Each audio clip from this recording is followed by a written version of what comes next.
Okay. All right, once this comes up, let me make sure it's muted.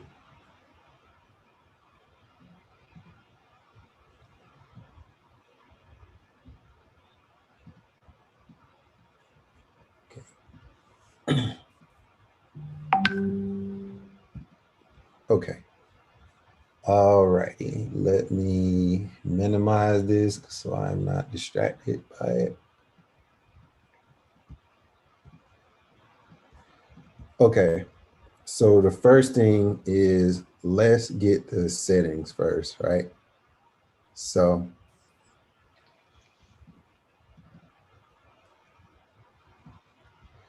here are my settings, right? So, and I'll explain to you like what each level, and the person that I really learned a lot about the fields from was Oren Wright. So if there is anybody that I would suggest that you also look into even after we get off this session is Oren Wright, because Oren is like a field genius, right? I'm just like, you know, disciple of this dude, you know, like, because he was like one of the first educators that I actually like learned a lot from, right? But the fibs are basically a sequential series that Fibonacci, the mathematician, noticed in the environment, right? Where you basically take a series of numbers from, let's get ticks, right? One, every third number, 5, 1, 3, 5, 8, 13. And you take these series of numbers and you add these numbers together based off of the third number, right? And somehow in this, they noticed this pattern, and the weight in the market, right? Even before we had all of this technical analysis, they noticed that in the market that the market tends to move based off of this pattern, right? And what's cool about this is, you know, what makes this important is the market has a lot of different, like, companies use a lot of algorithms and a lot of AI trading to trade off of these levels, right? You could literally mark up every impulse in the market with the fibs, you know. Um, I think I told y'all before or showed y'all before this, like, right? Um, let's start with this one move right here, right? From this low, let me put the pivots on. Okay. So if we took this move and measured it to this high, that's one impulse, right? One impulse, right? If we took this low to this high, that's another impulse, right? But then we also have this, but we can literally measure the entire move on the way up, where we have this move or this move, and it's reacted to a field level, right? This move from 0 to 100 right here reacted to the 618. This 618 impulse, this is a whole nother move right here. From this low to this high right here, reacted to, let me hide this one, right? From this low to this high, where did it react to? This level right here between the 618 and 382. That's why I call this the kill zone right here, because you have most of your moves that react in between this level right here, right? And, you know, as we keep climbing, right? We keep climbing. This was our impulse low, right? I put my fibs at this impulse low, right? My low would be right here, right? where we do have some sideways action that leads us over into this area, right? But we finally get a breakout, right? From this area, right? This same area that we got this rejection from. This is where we getting our equal lows. This is where we getting our equal lows, right? We broke out from a previous high that was created from off of a fib level, right?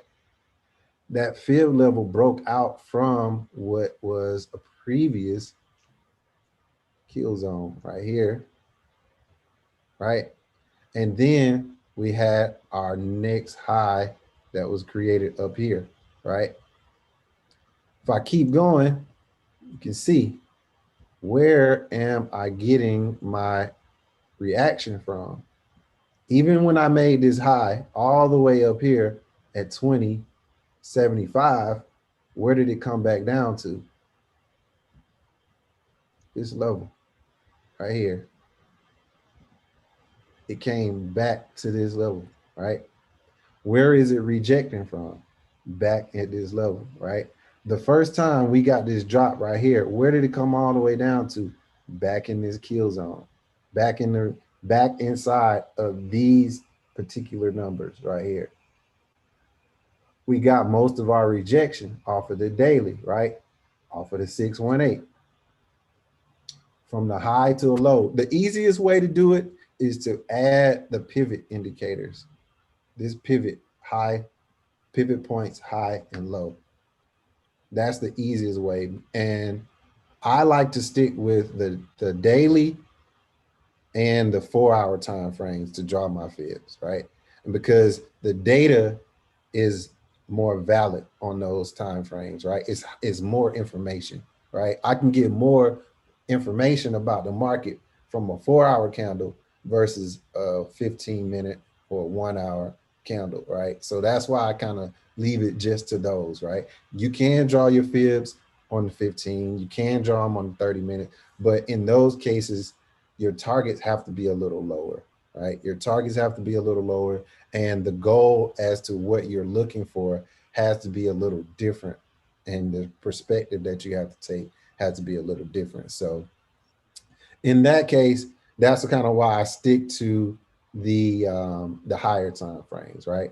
And if you are just confused about it, if you add the pivots on there, you see my low, this is my high, and that's where I would trade from, right? Even with this level right here, right? Sometimes what happens is you won't see the pivot on the current time frame you're on, right? So in that case, you have to drop down to the next time frame. So right now, in this area, there is an impulse right here from this low to this high, right? And I don't see the pivot points yet, but if I drop down to the 4-hour, I can see them from here, right? So if I wanted to trade off of this move right here, this is where I would get it from, right? This low, this high right here. And then let me delete this. Let's delete this. 4-hour time frame. We had this low created. We had that high created. Where did the price come back down to? Kill zone right here. 382 to 618, right? And of course, sometimes we have the pairs to extend further down into the fib levels, and that's quite okay, because we're looking at the probability versus what happens outside of probability. There is a higher probability that you will get a retracement to react to these three particular levels: 618, 50%, and the 382. There are circumstances where in a uptrend, you'll see that you'll get a reaction off the 236 or the 12.5, right? There are levels in between this that you may see it react to. There are levels, if it's in a downtrend, that it'll extend past, you know. So you always have to think in higher probabilities. And what makes this more so important is you don't just initially react to this, right? You don't initially react to the fact that the price is in these levels. What you want to see is candles that confirm that there is going to be a reaction. That's why you see these rejection candles right here. That's why you see these bullish engulfing candles. That's why you see this Harami pattern. That's why you see these dojis in this area, right? Because that's when it becomes relevant, when you have those type of candles inside of this kind of move, right? Or inside of this particular area. And so let me just go back into let me give you the numbers again. And when you put the numbers in, right, you have to think about it with like the 0 to 1, everything's in a decimal, right? So you got 0.125, that's this level right here. 0.236, that's this level right here, and so on, right? All the way up to 0.886, that's your levels right here, right? And I like to keep them in percents versus values, right? And that's just for me personally. You can do anything different. Um, I also only use the extensions of the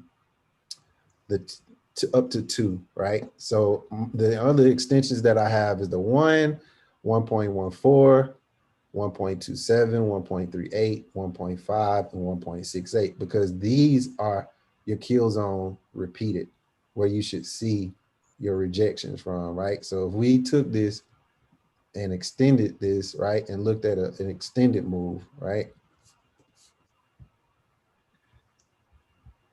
Look at the extensions. And I was to say, let's say, only draw this extension right here, right? Measuring this impulse that's from this low to this high right here, right? Here is my kill zone within the first phase, right? I can trade this or look to get a move of equal distance that trades to the second phase, right? Where I'm reacting to the 618, 382, and the 50%, but from the higher perspective, from the extensions, where the 382 matches the 138, the 50% matches the 150, the 618, I got something wrong. I've been doing something totally screwed up. This should be 618. 6-1, right? So that was a mistake on my part. I've been mad at like that. So these match up with this same level right here, just equivalent, right? Where you see that you got your area that we traded from this low, we traded up to this high from this phase, from phase 1 golden area or kill zone, like I call it, to phase 2 kill zone golden area. And that's where we start to see our rejection from right here, right? And typically when you get the rejections off of this level, you will have a measured move of the same distance. So let me go to a blank part of this screen. Oops, undo.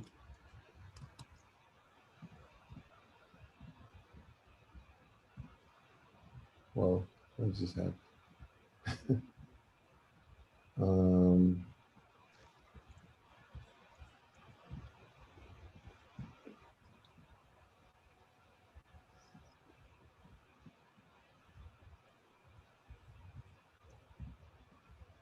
all right, I don't know what just happened.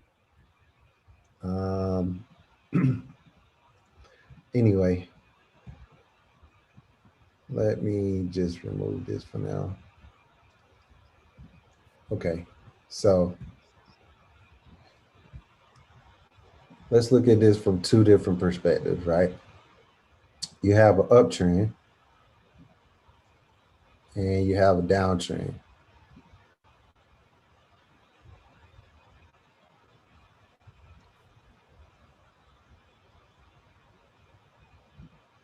And essentially, the way the fibs are used is to measure the impulse of to measure impulses, right?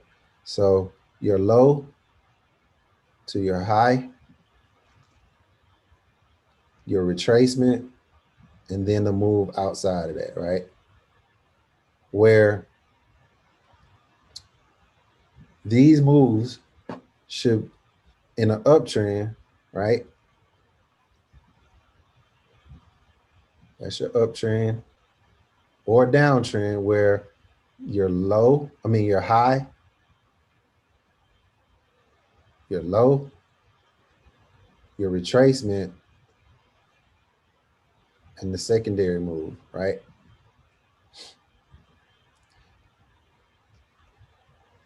Yes. This is essentially what you're using the fib tool to measure this impulse, this retracement, and this next impulse, right?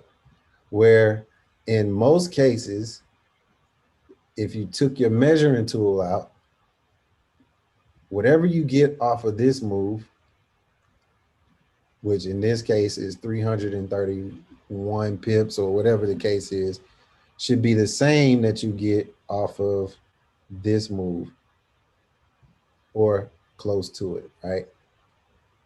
Anywhere close to it. Same thing to the downside, right? Where this drop to this low, after this retracement, you should get the same or similar move back down to this area, right? To the extensions, right? And inside of this is usually in a healthy trend, this would actually continue, right? Where you'll get your impulse down, your retracement up, impulse down, retracement up, and your retracement should hit in between these levels right here. This will become your golden area right here, where you would be getting a rejection off the 100 up to the 786 to reject back down. And that's where you get these nice little trends, right? Because you're moving in the flow of the market, right? So if you see this, right? Here's a live example, right? Sorry. Here's your live example right here. This is my high. This is my low. This is my retracement right here, down to here. So if I drew this out, right, this would be my low. This would be my high. This would be my retracement. And now we're looking to get our continuation up to the 382 to the phase 2 kill zone right up here, where we could see rejection anywhere in this area, right? And we've already almost, in this example right here, hang on, and do that, make this blue. We've already pretty much covered most of this move, right? Because now let's take the fibs off and just show you, right? If I measure this move from this area, this says that it is 73 right here, 73.225. Right. How much have we gotten out of this so far? 57.83. We almost there.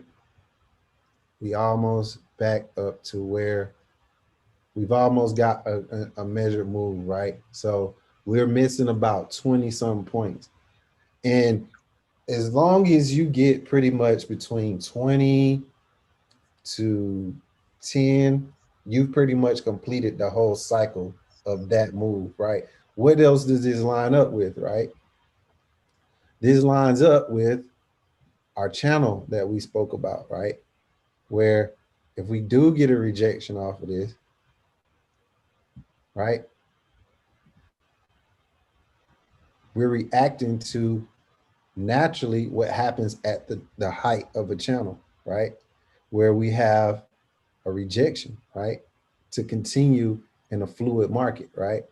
Where if we push up and extend outside of this, we get our rejection, we will be probably returning to the levels of the fib levels to get a continuation, right? When you're in a healthy market, this is what it looks like, right? Where you have a low, a high, a low, a high, a low, a high, a low, a high.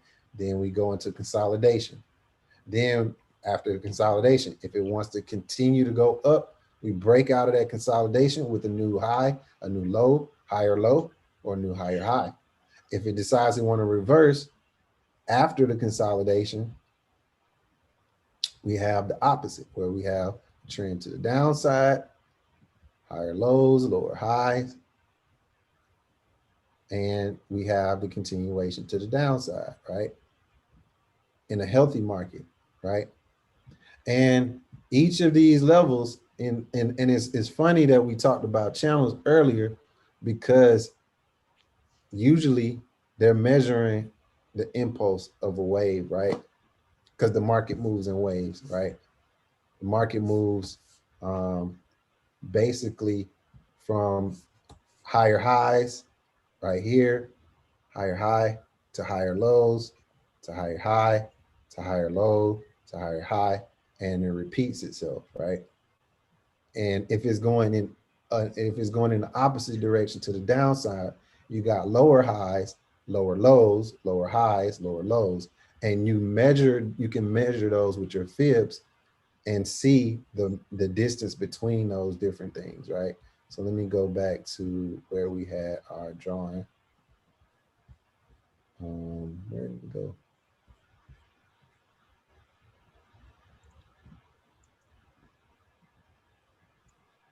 Okay, right here. All right, so you want to look for, if you see a rejection or impulse, you've just come out of an impulse and you have a level of retracement, right? You want to start looking for candles anywhere between the 618, 382. I typically, some people you'll see, they will draw this in the opposite direction, but I like to just keep it simple. And if I'm in an uptrend, I draw my fibs from the low to the high. And if I'm in a downtrend, I like to start my fibs from the high to the low, and just so I can keep it kind of simple, right? And in this case, my levels would line up with this area for a move to the downside, where I can see a retracement starting at the 618 up to the 382, or starting at the 618 down to the 382 is where I would expect the move to happen from, right? And from this point where I get my rejection, I would be looking at my first target to be at the 100, and then my next target to be at any one of these levels outside of this, up to the 618, the 1618, right? So the other thing about fibs is, fibs, you can use the fibs to measure where your supply and demand is, and they typically line up with where you have zones, right? So the supply and demand basically defines where you're going to have a large group of buyers, a large group of sellers, right? And your demand typically lies between the 0 and the 12.5. That's where your demand lies, right? So the demand's here. Usually where you see the buying start from, right? Demand. It's usually buyers camping out in that area, right? Your supply, that's typically where you see the selling start for your retracements, right? or a reversal, right? This is gonna just completely reverse, right? This is typically where you would expect for your supply to be, right? Sellers typically camping out at this area. But you'll also notice at these two areas, there's a heavy support area right here or demand area, right? There may be imbalance at this area. There may be some equal lows at this area where you'll have a lot of buying pressure, right? And then in the middle of all this, you have your golden area or your kill zone, however you want to refer to it as, right? And in this area, right? If you're in an uptrend and you see you get a retracement from your supply area, right? This now becomes a fresh demand zone, right? Where you can expect buying to take place from, right? At these levels, right? There's probably a zone right here. There's probably a zone somewhere in this area. And there's probably a zone that was in this area. And in between those, there may be levels as well, but the main ones will be at these areas, right? That's if I'm in an uptrend. If I'm in a downtrend, it works just the opposite, right? Supply is still at the top, right?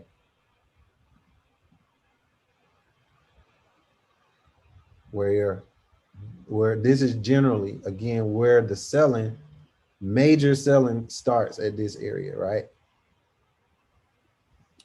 You have your demand. This is where the major area of rejection tends to take place, right? Your demand in this case, I'm sorry, what I failed to mention is the supply zone typically lives between 886 and the 100. The demand zone typically lives between the 12.5 and the 0, right? Working the same way. In this case, because I draw the fibs in the direction of the move, now the 0 to the 12.5 becomes the supply, and the 886 to the 100 becomes the demand, right? This is now your demand zone, right? And the golden area or the kill zone now becomes a fresh supply zone where, in this case, this supply zone here is still valid up here at the top, but this is considered to be a fresh supply zone now, which is typically why you get your retracements, right? Because now these sellers have drove the price down to this point. And now that they've driven the price down to this point, they know they can come back down to levels in this area to continue the movement down, right? So these people that were buying up here know now that because they made this new lower low at this particular level, they can take the same approach to push it down even further. Again, similar situations, right? There's typically a zone here that it sold off from, right? I'm gonna use a red to kind of keep up with the tone. There's likely a zone here in this level that they know they can sell off of, right? And then there's likely a zone right here in this level that they know that they can possibly sell off of to get a continuation, right? So now that you see this from a visual perspective, let's see it again on the charts, right? So we up here near 3240. Okay. Let's go down.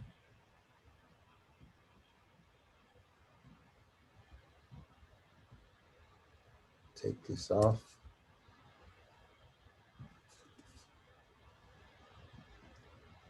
We already established, right, that this is where our golden area is, or our kill zone, right? But let's draw the fields back on there. high to low.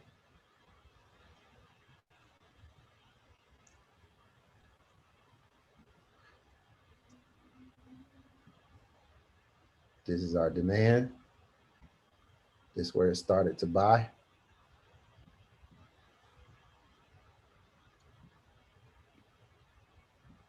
This is where it started to sell and reject.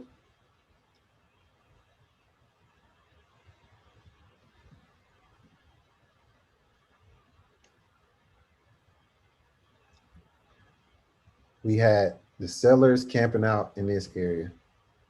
This was where they finally took over to drop the market right here. We got our retracement. This, once we broke above this area right here and determined that this was going to be our supply area right here, we know we coming back down to this fresh new demand zone, right? Which is our kill zone, right? And if it pushed down any further than that, right, that's okay too. That's fine.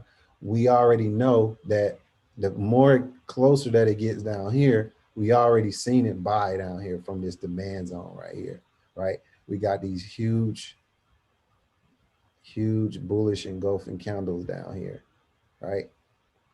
Buying off of this area.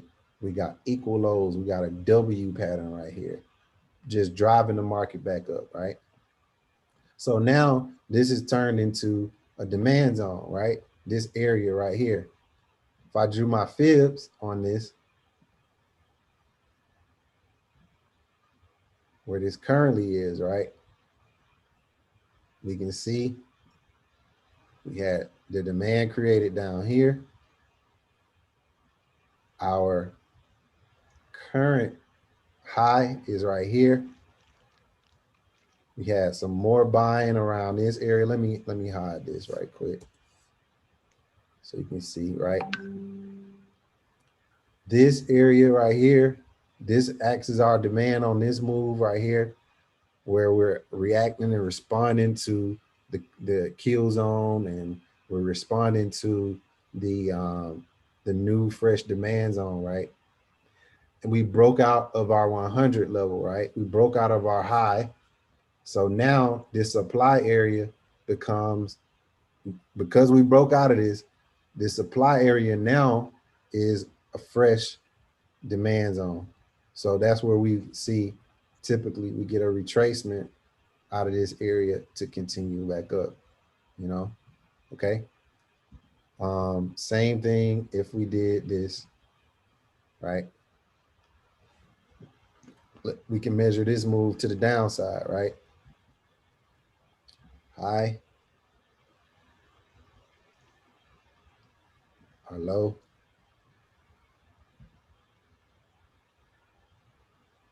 Here's our supply. Here's our kill zone.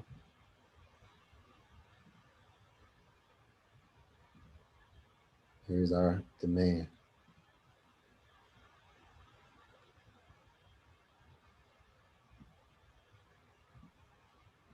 So let me go ahead and label it.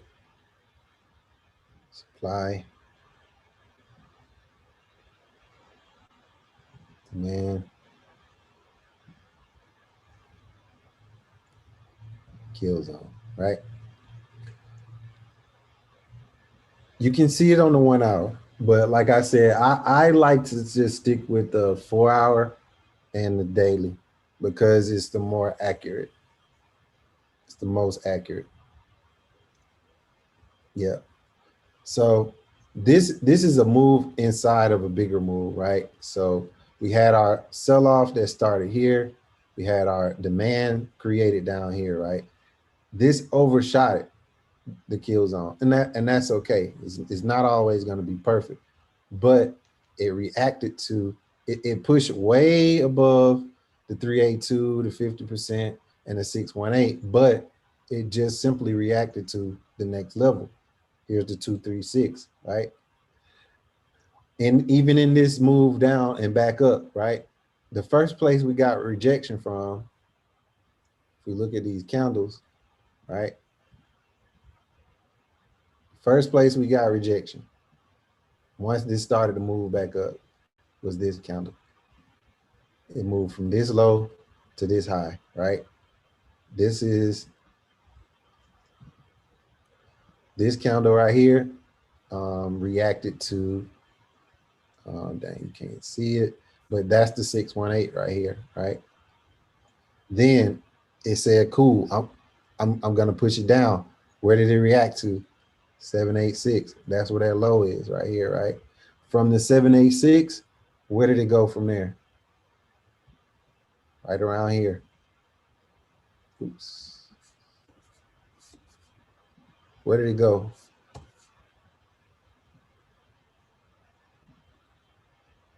To this area, right? It rejected off of what? 50%. 50%. It went from the 0 or the 100 to the 618 to the 786 to the 50%, went back down to the 618 and held this area right here, right? Right around this area, right? It's not perfect. It's not going to be perfect, but this is the area where it's reacting to, right? It blew through the 50%. It hit the 382, right? It tried to reject this area. It tried to. And we know because it started to around this area right here. It tried to reject that area. It just couldn't hold it, right? And kept pushing up to roughly about the 236 area until it finally pushed down from there, right? Pushed all the way back down. It went, here was the reaction to from this area, it pushed down to the 382, right? Even when it pushed down to 382, look what it did right here. It tried to hold this area to go back up, right?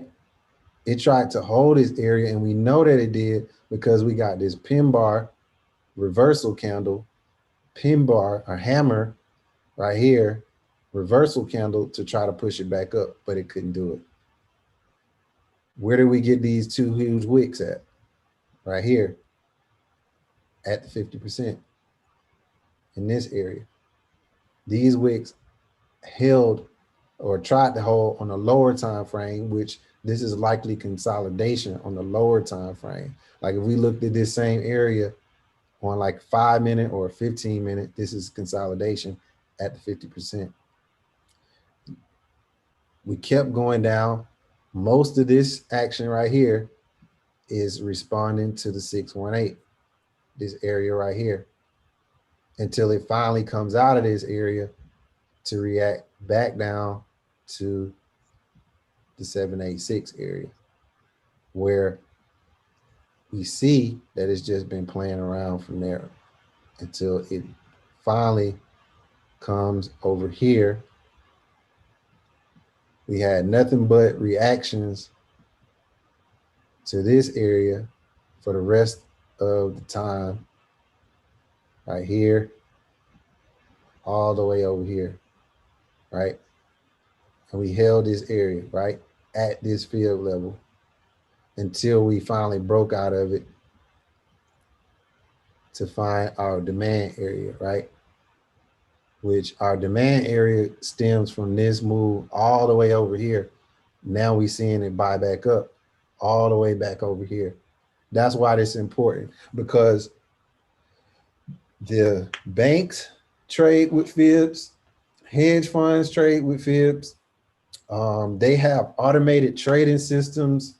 People who have a lot of capital, they use fibs to trade off of, and they'll just, a lot of them just trade from fib level to fib level, fib level to fib level, fib level to fib level, all throughout the market.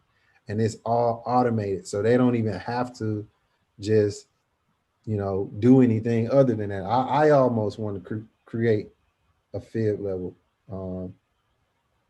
as, that a field algorithm to trade off of too. So is a 786 considered a retracement level? Yep, all of them are.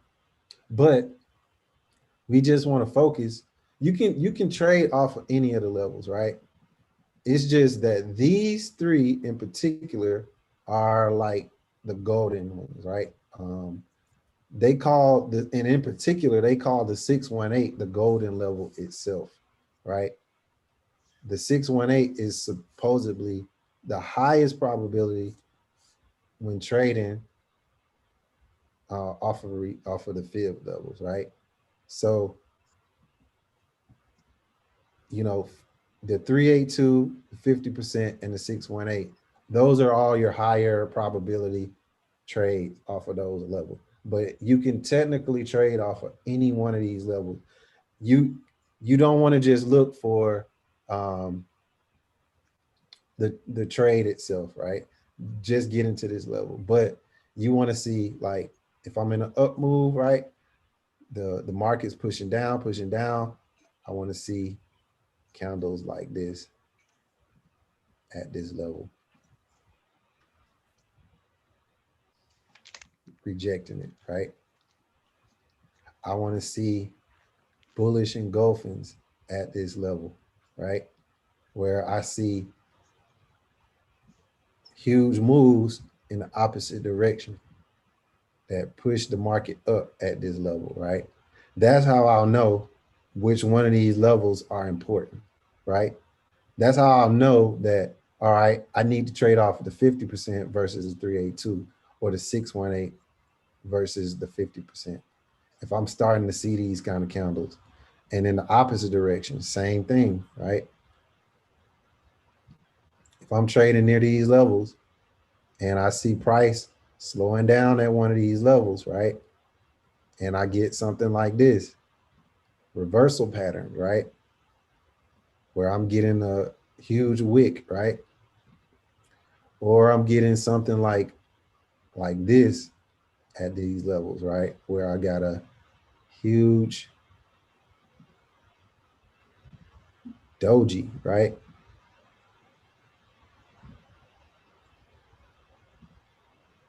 That's when this becomes important.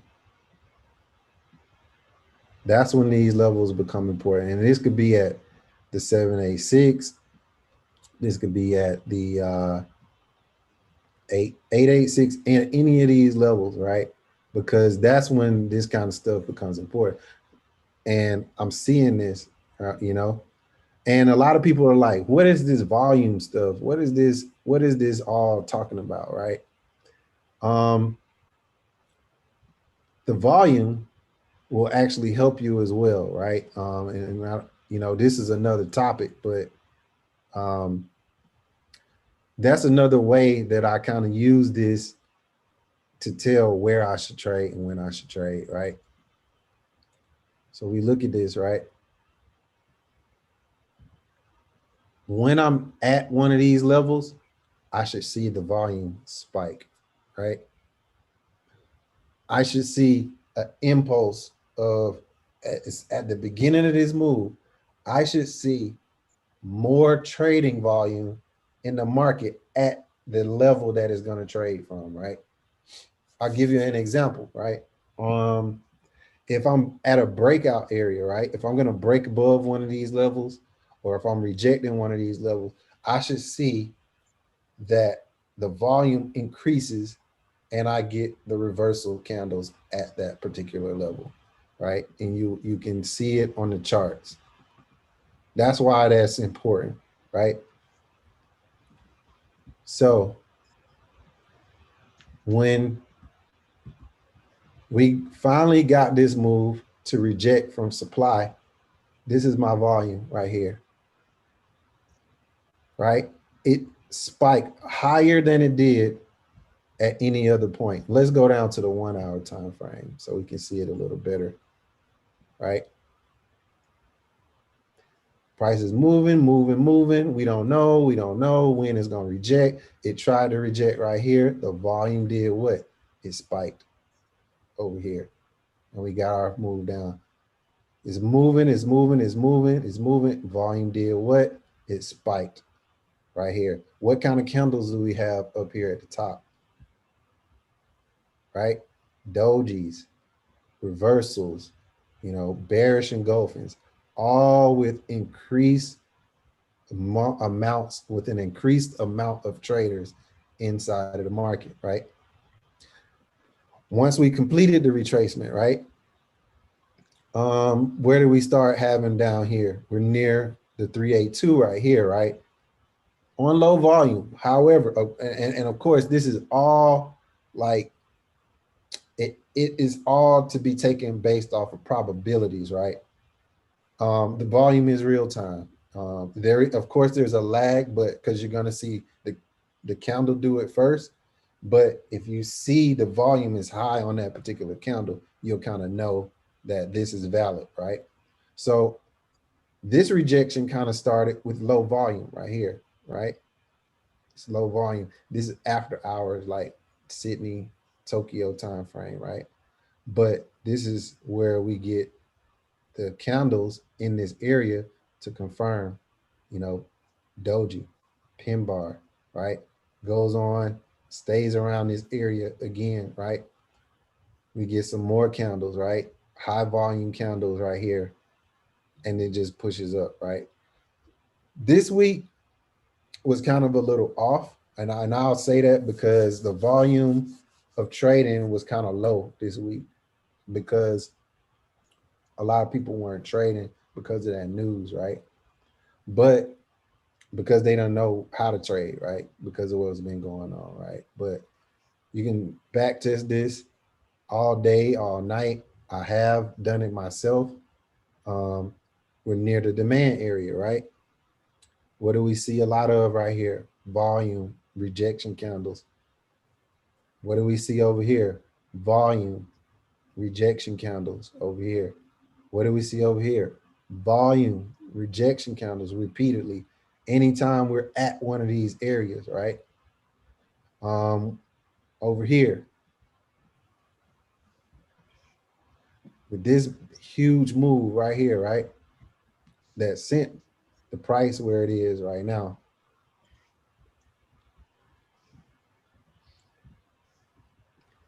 When it finally broke, what do we got? Huge volume. When it finally continued, when it continued down, what do we have? The huge volume, right? So you add all of this up, right? When you add all of this up, right, and you understand that if I'm looking at a trade based off of the fibs, right, I see that I've made this move, right, and it's a three-wave move, right, where this is zero, this is your A, this is your B. Anywhere in this area, should see B, right, and then this is your C to wherever this decides it wants to go. I see reversal candles. I see high volume in this area. That's like a light bulb to say, all right, let's snap to it. This is where I should be taking a trade from, right? That's kind of, and that's how I kind of stay so accurate because I pay attention to this on the higher time frame, so I can see where I'm getting these candles from on the higher time frame, and then I just drop down to the lower time frame to get my entries, right? Um, Let me see. Ashley says, can you show what the volume bar indicators looks like on trading view? What select one? Okay. So it's on the indicator and it's just volume right here. And if you don't see it, you can just type in volume and it's the first one to come up. Exactly are you looking for? Okay. On the with regards to the volume, right? And you can't I can't teach fibs without teaching people to understand volume and how to use that in conjunction, because to me, you know, it's like I can show you these levels, you know, but you got to understand like what to look for at these levels, right? Because showing you the levels, everybody can tell you to trade off the 618, trade off the 382, trade off the 50%, but you just can't look at the levels alone. That's why I kind of teach those in conjunction, right? So Let me just remove all this. And when you're looking at the volume, right, it's relative, right? So looking at this from the 1 hour, right?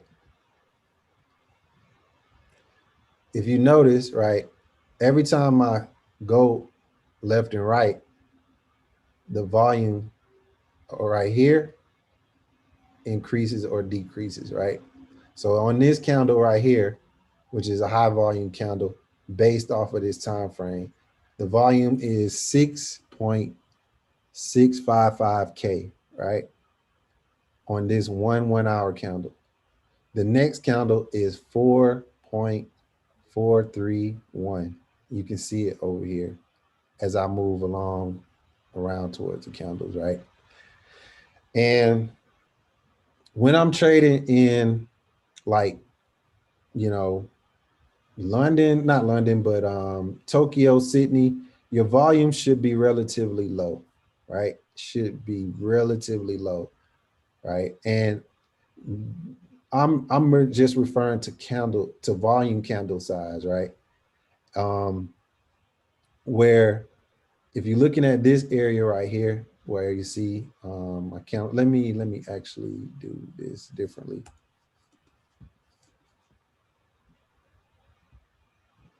Okay, so now it's in its own window, right? And right, so just looking at the volume, right? This is like what we would consider London Sydney session in this area right here, right? Because this is the close of New York, going into that, right? This area starting roughly around here is where we have Sydney, Tokyo trading, right? And then going into, so we start around here, Sydney to Tokyo trading. So the volume should be low going into that. You know, the market closes. Then relative to where the volume is at this given moment, we should have another spike in volume at this candle. What candle is this? This is the London Open. The London Open candle, right? In between that, right, we do have some other candles that have a little spikes like this one. You know, right here, volume was kind of low up until it got to this candle and this candle. Then we had another little spike around here. But generally speaking, this candle gave us our first impulse of the direction of the market, right? Then we kind of dwindled off right here. It lowered, it lowered, it lowered. We had an increase right here, and then it shot up. Based off of the volume, there's more sellers coming in, right? There's a lot more sellers coming in, right? And you can see, you know, right over here, same thing again. We went from 3.4, 3.544, 5.419, 6.607, and then we had a little low, but it's still pretty high, 5.167. We had another drop off, then another spike in volume, 5.925, 5.952, and then this huge candle of volume right here at 13.08. What happened on this candle? This candle pushed down and eventually led to this finding demand at this area, right? Which stopped the market from moving down.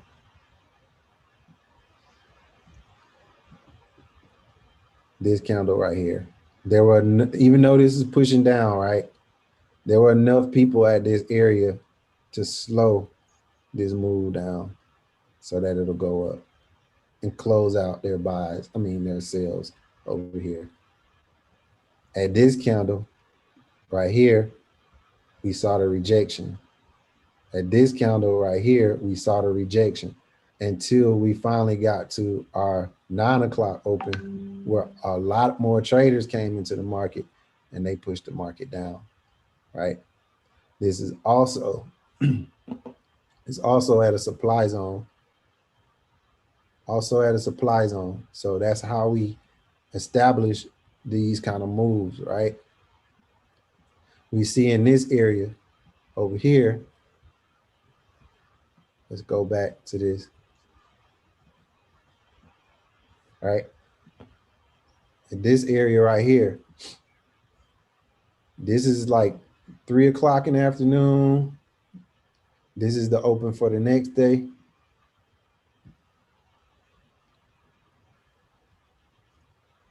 Right around here.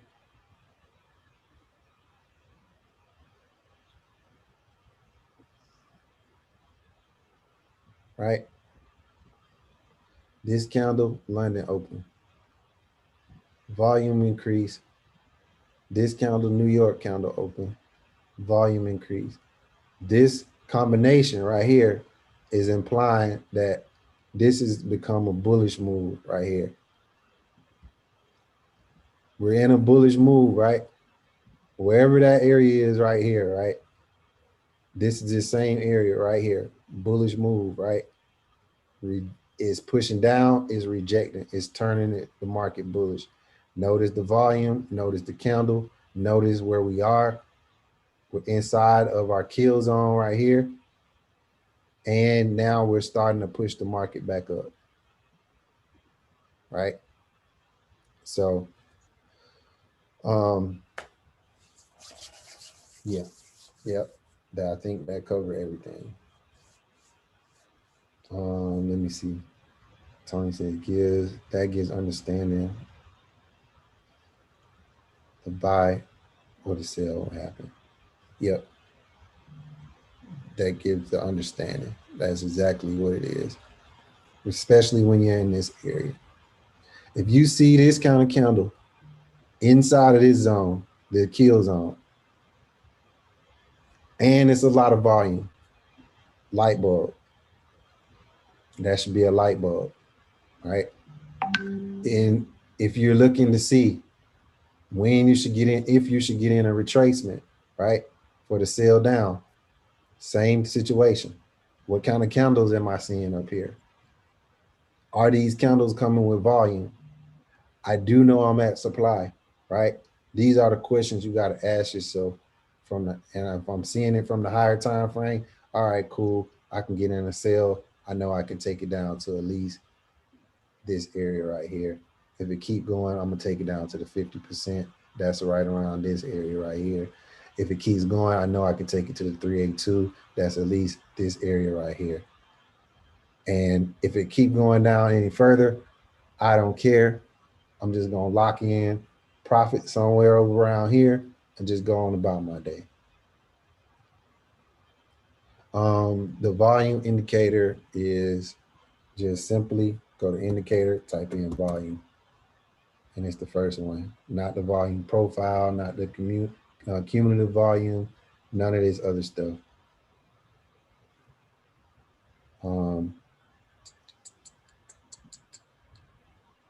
Yep.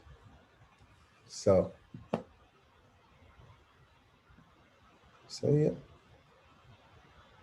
I think that covered it all. And of course, if you got any questions, please, I'm gonna answer it. And this is gonna be on my YouTube channel too. So once the video is done, I'll drop the link to it so y'all can watch this afterwards. And then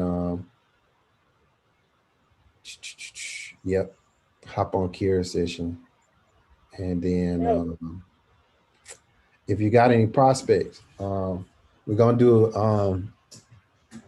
a call After this, if you got, we'll start it at about 5:10, about 10 after 5. Um, and we'll have them on at about 10 after 5. So tell them that we'll be on for about 30 minutes to do the presentation, 30 to 45 minutes for the presentation. And then, it's back to normal. We got 8:30 mindset call with Kim, and then the 10 p.m. session. And then after that, Brian will be hosting a Zoom call so that everybody can get on to take the trades. And then O'Brien will be doing London session. Okay? Can you hear me? I can hear you, whoever that was. Interesting. I just wanted to make sure that for the volume that I understand, you probably can't hear me. Let me take my Bluetooth off.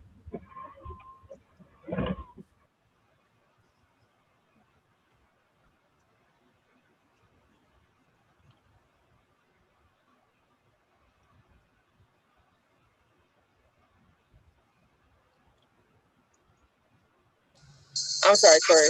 Okay. I'm sorry about that. I have my Bluetooth on, and then long story short.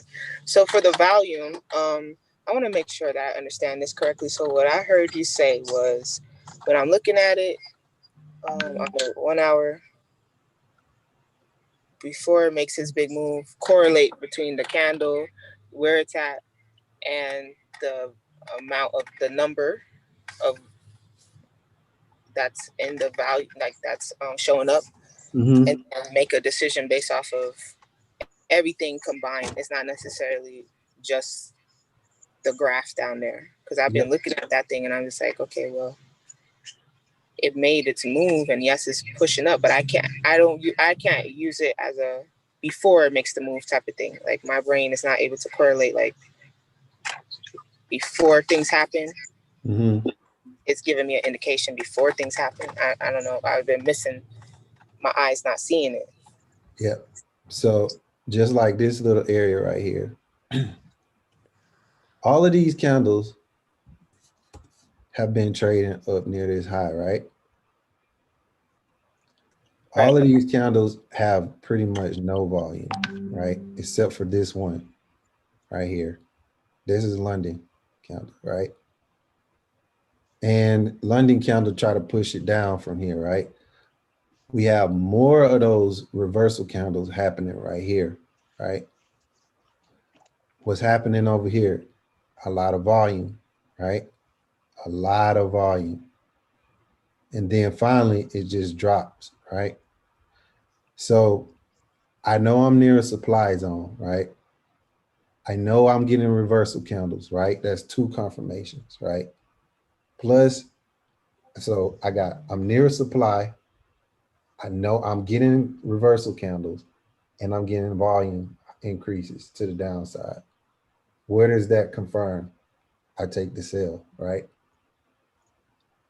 I already know that. And over here, right? This is low volume, right? But right here, I'm inside of the kill zone, right? I'm getting high volume, right? I'm getting dojis down here, bullish candles that are pushing the market up, right? Until I finally push out and break out over here, right? This took a little longer to do. It sat around in this area, but eventually the bullish candles took over, right? And like I said, this week is a little off because there was not a lot of trading volume, right? But you do know you just got 2 out of the 3 to 4 confirmations you need inside of this area, right? Down here, another example, right? I had my first rejection over here, volume over here, second rejection, volume over here, volume over here. Every time I'm getting rejections, is coming with volume. I know I'm in a demand zone. It was created once I established this area right here from this move down, right? And then I know that I can likely take this to the upside after I got this. after I got this move, right?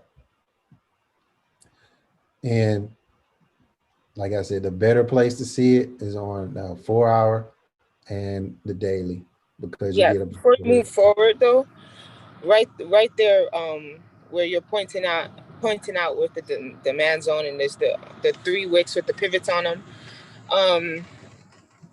As I look at the bottom though, I see large red volume candles, or charts, or whatever that's called, a volume bar.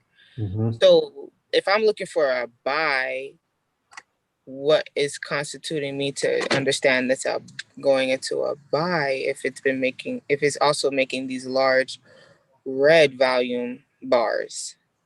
Look at the candles though. Look at where your wicks are. All of them on the bottom, right? Yes. The majority of the candles that's on the top, that the top wicks, with the exception of this one and this one, Yes. most of those wicks are coming from the downside on the bottom. All of these. Okay. So like I said, it's candle formation, is where you are, right? You see the good, yeah, exactly. You see the exhaustion, right? Right. These huge candles, even though they come in with a lot of volume, the bodies aren't big no more, right?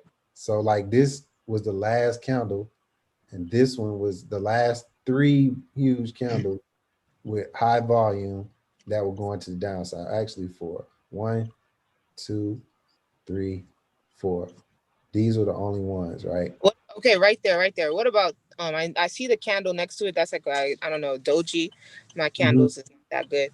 But the one next to it, next to the doji on the right hand side, the volume bar right underneath it though, is that a strong This is a reversal pattern though. Okay. This is a reversal pattern. Even though this wick long, this is still a reversal pattern right here. Right. And you might not get this entry, right? Right. That's okay, because you generally now know the idea of where you should be going with this trade, right? So even if you don't get this trade, you can trade the breakout right here, right? And know confidently that I can get in this breakout for this buy, right? And I can trade to this level, right? Which it did right here. If you didn't get in down here, you could have zoned this out right here, this high, right? Right. Get in my breakout, right? There's my breakout. I would have been able to get from this area to this area, right?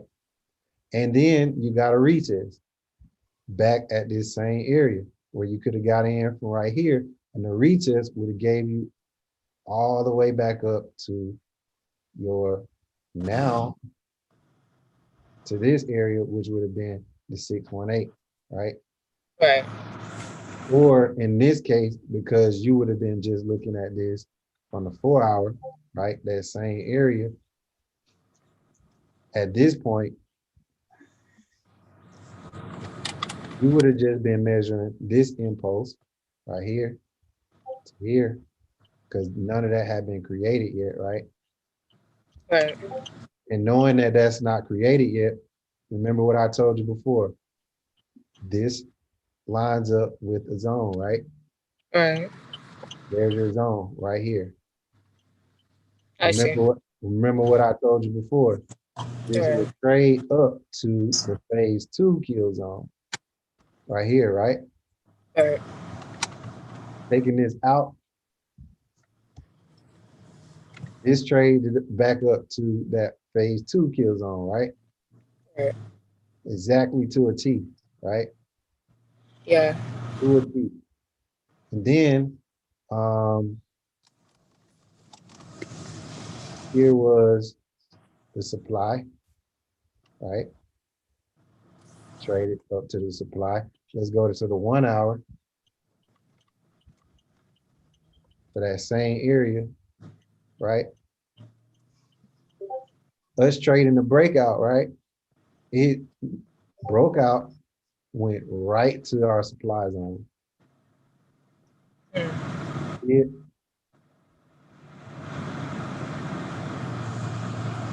supply zone right here and went right off of that, gave us our retracement, rejected off of this area, and then shot up. After it broke out of this supply zone became demand zone right here. Right. Gave us another move up. The last move up, right? Right. This happened over and over. Which I second guessed. Yes, I watched it and I was like, "Is this a buy?" And I second guessed myself, and I didn't get in. Exactly. Yep. Just because you saw this candle right here, it was like, oh no, this is about to drop, right? Right. Probably saw this little move right here. Oh no, this is about to drop. Right. And you know, it didn't. It did what it did, you know. It did what it did. So that's how you want to look at it, right? You see Right. this one, this move right here was the most recent impulse, right?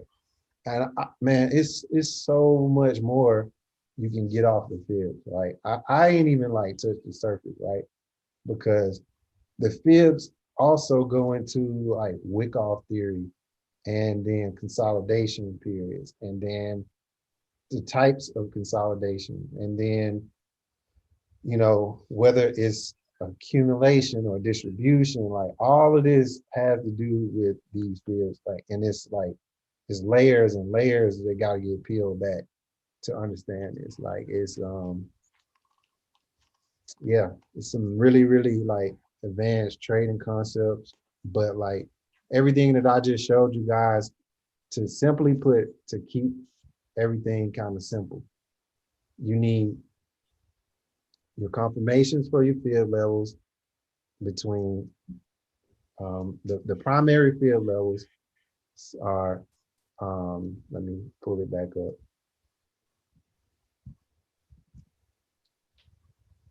What's highlighted in orange for me, 382 to 618. That's the major retracement levels. The supply, I got it highlighted in red. That's between the 886 and the 100, or the 1 in this case. The demand, 0 to 12.5. That's where those levels are. You should see the higher probability trades will happen between 382 and the 618 for your reversal. Once you're in that area, you want to see that there is reversal patterns, volume, and you want to see that it's responding to one of those levels, the 382, the 618, or the 50%, right? And if you miss those trades, like even if you miss those trades, right? Like I just showed you, right? These levels tend to line up with zones, right?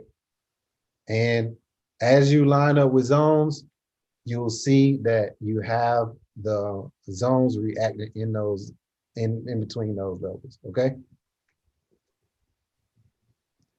So yeah, so it is Kira's about to have her session at 5. So hop on Kira's session. And then if you got anybody that you want to bring on, we're gonna be hosting a presentation in about 7-8 minutes. Okay. I have one more question for you. Okay. Did you change your numbers for the fibs? Because I remember like a month or two ago when I was learning this from you, I took screenshots, and then I see like this month I took another screenshot, and I just was comparing it, and I was like, I don't know if he changed it or which one? Oh, like I think numbers, or like I just added these extension levels, and I just left off. I only kept the 2, up to 2. okay, yeah. Yeah, I just took off the rest of them because it goes Some people have it all the way up to 4 and 3 and stuff like that, but I think I just took those off. Okay, understood. Thank you. Okay. All right, so. Okay, see ya. Okay, let me stop the stream.